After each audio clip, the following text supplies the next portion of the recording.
de Imbabura, quien va a participar en este debate. Recordemos que se discute, se están realizando observaciones sobre el proyecto de ley orgánica reformatoria a la ley Presidente, orgánica de buenas tardes. Un transporte saludo a terrestre, todos los tránsito y colegas seguridad vial. asambleístas, compañeras, compañeros, y también a todos quienes nos siguen a través de los medios de comunicación, a los ciudadanos y ciudadanas del país, en el debate de las reformas a la ley de tránsito y transporte. Esta ley tiene básicamente dos aspectos que no hay que perderse de vista, presidente, en este segundo momento del segundo debate, porque hemos tenido algunas ocasiones en que hemos estado a punto ya de concretar las reformas.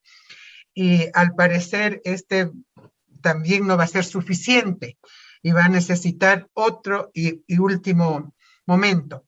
Me refiero a que esta ley necesariamente tiene que tomar en cuenta la protección de los ciudadanos en ese aspecto fundamental de el tránsito y transporte en la red vial del territorio, que es una responsabilidad del Estado regular.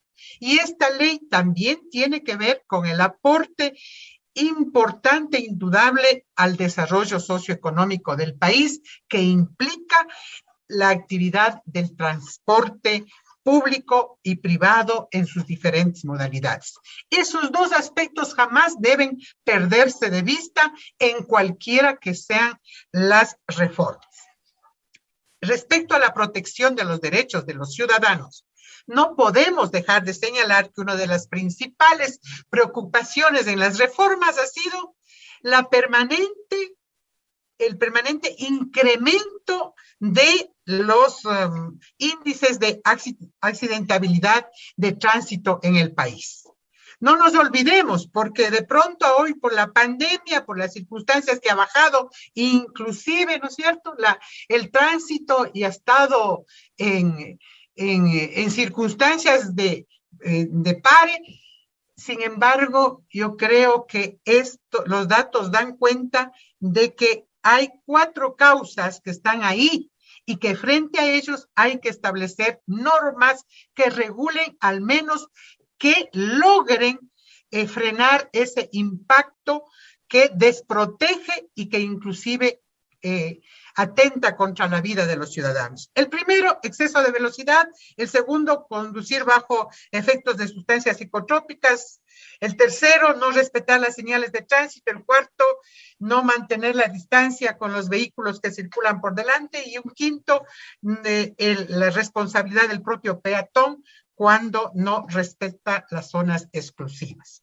Frente a esto, presidente, frente a esto, aquí y en cualquier parte del mundo se implementan sistemas que permitan cumplir con 3 cosas, ¿no? Con 3 cosas que ha logrado dar cuenta de que su implementación en los diferentes escenarios, porque no es lo mismo estas políticas que se implementan, o sea, para la prevención en Europa que en Latinoamérica, o que en el caso de Ecuador, el nivel, la cultura inclusive es diferente, el nivel de la implementación tecnológica, el control inclusive de los organismos que utilizan ya otro tipo de mecanismos, o sea, es diferente. Por lo tanto, sí es importante evaluar cuánto de los mecanismos establecidos para la prevención, especialmente de estas causas de accidentes de tránsito, han dado resultados. Acá se ha operado con esta forma que es precisamente, una de ellas es la licencia de los puntos. Sí, ha sido evaluada y yo no creo que el quitarlo implique que está solucionado el problema. No creo, porque tenemos que advertir necesariamente de una incidencia, de una política de Estado permanente que haga incidencia para tener una cultura diferente frente a un problema que atañe a todos. Me refiero a la capacitación, a la concientización ciudadana y al control necesario que debe haber.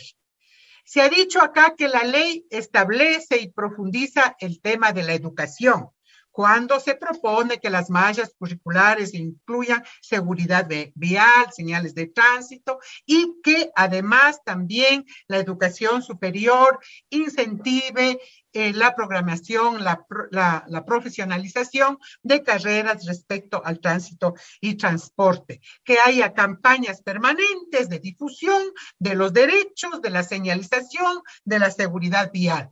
Me parece importantísimo que se profundice en aquello. Igualmente que las escuelas de conducción, las escuelas que otorgan las licencias, profundicen en el tema de capacitación, se amplíe inclusive los horarios de estudio y de formación. Y en cuanto al control, precisamente se ha tomado esta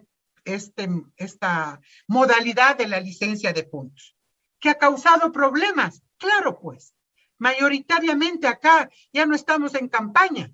Que alguien se pueda aprovechar de la campaña para tener más votos es otra cosa. Pero la responsabilidad hace 3, 4, 5 años estaba en el debate de la necesaria revisión de esta modalidad de la licencia de puntos, por lo menos de una evaluación hacia esa revisión. Por eso yo sí estoy de acuerdo, presidente. Yo sí estoy de acuerdo en que hay que evaluar y dar cuenta, o sea, de que esta licencia o los puntos, mantener la licencia por puntos, o sea, no tiene y no ha tenido y no ha dado un mayor impacto en los objetivos que se ha propuesto y que tiene que ser realizado. Por eso, presidente, no se trata simplemente de eliminar, sino con qué lo vamos a reemplazar, qué se va a fortalecer como la política de control. Eso es lo que nos preocupa. En otros países no puede existir la licencia por puntos, pero existen mecanismos de control remoto utilizando la tecnología. En otros países, las propias cooperativas de transporte se autorregulan y se autocontrolan, tienen políticas para controlar inclusive a sus propios asociados. Entonces acá no podemos simplemente decir se elimina tal artículo, que estoy de acuerdo, lo ratifico, pero tenemos que al mismo tiempo delegar al Estado la responsabilidad de profundizar en el control con mecanismos más efectivos que no desprotejan al ciudadano. Y eso está haciendo falta, presidente, porque no es únicamente la eliminación. Tercero, presidente, en caso de eliminarse en este momento, porque puede ser que de pronto cualquier momento nos llamen a votación, la pregunta es, ¿estamos resguardando la seguridad jurídica o estamos respondiendo de manera muy concreta a ese anhelo, eliminar la licencia de puntos y dejar que la próxima asamblea reforme el Código Penal? Mientras tanto, seguirá vigente. Eso hay que decirle muy claro y frontalmente a la ciudadanía. Si hoy en la norma se elimina la licencia de puntos y no se elimina y no se reforma el Código Integral Penal, no ha pasado nada. No ha pasado nada. Sí se debería hacerlo. Si es que esa es la intención, se debería igualmente reformar el Código Integral Penal, ya sea manteniendo las contravenciones de primera y segunda clase o ya sea eliminando de manera definitiva para todo. Pero lo contrario significa simplemente, como alguien decía, que eso sí no estoy de acuerdo, que porque aprobemos o eliminemos la licencia por puntos, la asamblea va a salir cargada en hombros. No, estamos equivocados. O sea, estamos aquí a 15 días de culminar este periodo y hay cosas importantes en donde claramente la ciudadanía sabe en qué se ha cumplido y en qué no se ha cumplido. Respecto, la compañera Chacón había hecho unos dos planteamientos. A mí me parece fundamental. En la reforma de esta ley, a estas alturas, en plena pandemia, tiene que tener un régimen de transitorio en donde la reactivación económica, porque esta ley contribuye de forma directa al desarrollo socioeconómico del país y deberíamos realmente tomar en cuenta, una de ellas ya lo dijo la compañera Chantón, para que precisamente en una disposición transitoria, la vida útil de las unidades, o sea, no sea exigida en condiciones normales. No estamos en condiciones normales. Hay un frenón, hay un pare económico en todo el país y fundamentalmente de la movilidad. Y cuando hablo de movilidad, transporte afectado que no puede cumplir con la normativa vigente y que es importante que esta norma establezca un régimen transitorio no solo para las deudas, para el cumplimiento de esta normativa que se advierte, se tiene que cumplir cada periodo y que ahora, por la reactivación económica, se verían imposibilitados. Una flexibilidad en el uso del transporte de las diferentes modalidades. Claro que se puede hacerlo. Y obviamente de carácter temporal, sin afectar los unos a los otros, porque acá no se trata de perjudicar a los del sector del transporte turismo para beneficiar a los escolares. No, se trata de entender el momento en que vive el país y que necesitamos realmente una norma que dé mayor flexibilidad. Que hay que flexibilizar el tema respecto de las revisiones, o sea, que toca hacer cada año. Esa propuesta transitoria o ese régimen transitorio que contribuya a una reactivación económica efectiva me parece importante. Estamos, presidente, en momentos en donde la tecnología nos va a permitir implementar políticas de capacitación, de concienciación, de control que cumplan estos dos objetivos que persigue esta ley. Vivimos el momento de las plataformas digitales, vivimos el momento del transporte sostenible, que tenemos que avanzar hacia eso, vivimos el momento en donde no solamente el transporte de los motores, sino también, o sea, el transporte, los biciusuarios, una serie de alternativas, o sea, se plantean y por lo tanto necesitamos dar a los organismos competentes las responsabilidades, inclusive de desarrollar política pública. Yo creo que en ese momento estamos. Si lo podemos hacer de manera responsable, lo hagamos en estos 15 días que nos queda.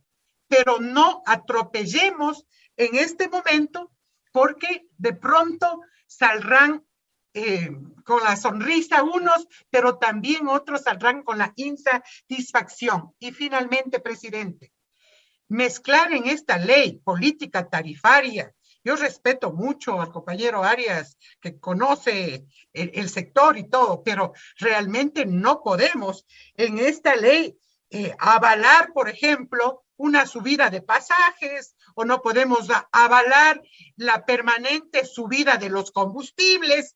¿Qué pasó? O sea, ¿en qué nos vamos a meter? Aquí no estamos en esas condiciones. Mírese a lo que podría generar precisamente que en estas circunstancias se apruebe de pronto una política en donde ya estemos a lo mejor dando cuenta de que la política de ajustes de los combustibles está bien hecho y que por eso estamos justificando la revisión de las tarifas. Miremos un poco con la responsabilidad que merecen estos temas y evitemos realmente, porque todos queremos, porque aquí se ha manifestado, todos tenemos voluntad de que esta reforma contribuya a mejorar las condiciones del sector, a garantizar y a restablecer también los derechos de los choferes. Yo sí creo, porque muchos de ellos han sido afectados con estas políticas y hay que reconocerlo y hay que cambiar y hay que proponer cambios importantes. Y en eso estamos, presidente. Cuente con los votos, pero atropellar, mezclar o sacar provecho particular de grupo y sin pensar que esta ley debe responder a proteger los derechos de los ciudadanos y a facilitar la actividad económica productiva del país, tomando en cuenta también los derechos de transportistas y de choferes, yo creo que el justo medio y el equilibrio hay que encontrarlo, presidente, si es que se puede, repito, en estos 15 días, ojalá en menos tiempo, buscar esos consensos. cuente con ese apoyo y con esa apertura, presidente, para entender el momento en que estamos pasando y la necesidad de aprobar esta ley. Muchísimas gracias. Allí teníamos la intervención de la asambleísta por Imbabura, Silvia Salgado, quien además solicitó que se tenga mucha más responsabilidad al momento de presentar las diversas observaciones y contemplar cuál es el ámbito y hasta dónde podría llegar esta norma. Tiene la palabra la asambleísta Ana Belén Marín. Como escuchamos al presidente